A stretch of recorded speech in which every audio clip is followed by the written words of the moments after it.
Chapter 4: Expressing Success for Improvement.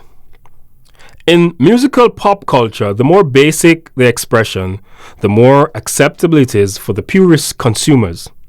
Some artists and patrons believe that to get a favorable response from the audience, they have to say and do the worst things on stage and on the records.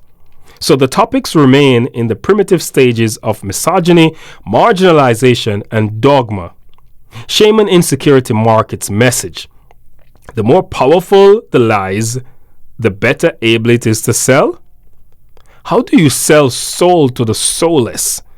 Says Public Enemy. You don't. There are countless numbers of people who inherited lies that became beliefs, so they express themselves from the thrones of those lies. Politicians sell the stories that globalization will make people's lives better, but they forget to tell the side effects of the big eating the small. Anything left out of a story makes it a lie. Some lies are straight and obvious, but some people would rather live a lie than face the truth. The medication is better than the lifestyle change. The brain would rather ignore unexpected circumstances. It is a coping mechanism. We express noise effortlessly, but become shamed in the midst of truthful, silent presence. We become copies of each other, playing the game of following the follower, according to Earl Nightingale. The result is an idea of success that includes very little fulfillment. They receive commendable forward at the expense of personal substance. That is the easiest way for an artist to sell his soul. The miseducation translated into the music, leading the people into a missed purpose and very little meaning. What would make it easier for an immigrant who would go to another country and make it bigger?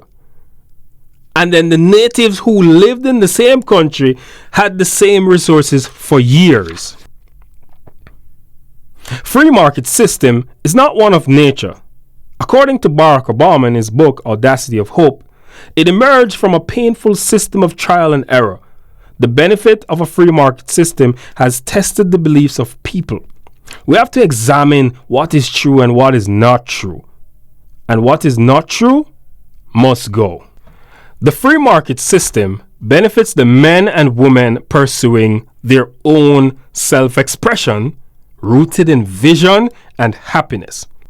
The government will have to open up the opportunity to encourage more competition if more people adopt stronger and more efficient belief systems. Only through the liberation of new and unique ideas and concepts may those disenfranchised be able to rise to the top.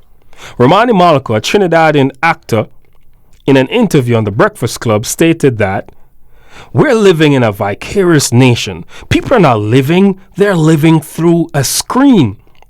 By living, I believe he meant connecting with one another to merge and develop ideas without any effulgence of pre-programming. He went on to say, the whole concept of success that is being fed to us through the majority of channels and broadcasting mediums is to treat success as the ability to acquire monetary gain and social status. However, you can buy all three and not be fulfilled because acquisition, financial gain, and social status require somebody to be in debt. You pay your fees to get a high social status so you can owe a student loan at the bank? Who came up with that? That is success as survival for dummies in the 21st century. It's a chase, not an idea hunt. It's a culture of consumerism designed to keep us in a perpetual hamster wheel, continuously feeding the machine. Where's the pride of ownership? It can be the new dream for the common mind to follow. The world stands to benefit. The systems, in my experience, that encouraged a healthy culture of community service and holistic spirituality were the ones that had the biggest impact on my life. Capitalism and democracy's success are depending on new ideas and concepts.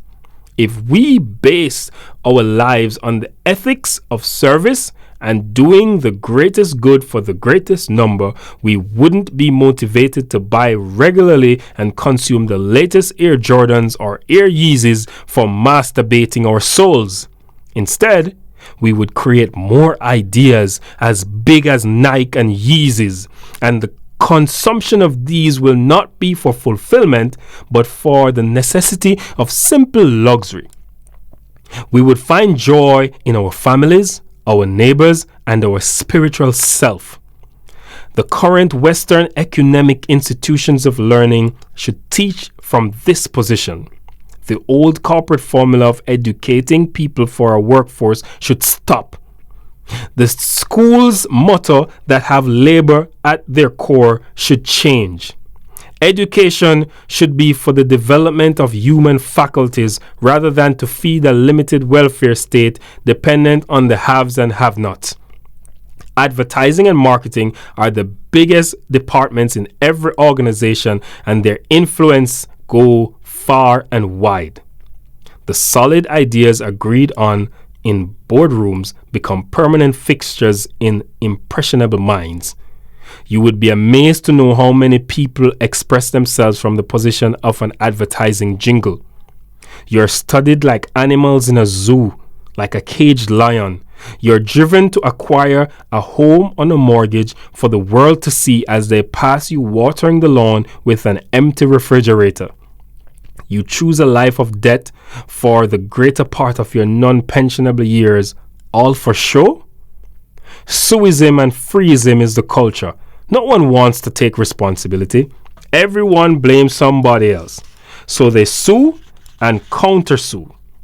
The understanding that debt and avoiding responsibility drives you down is not a part of the equation of the cosmopolitan college graduate. Eventually, like the caged lion, the emptiness of living inside burglar bars finally kicks in.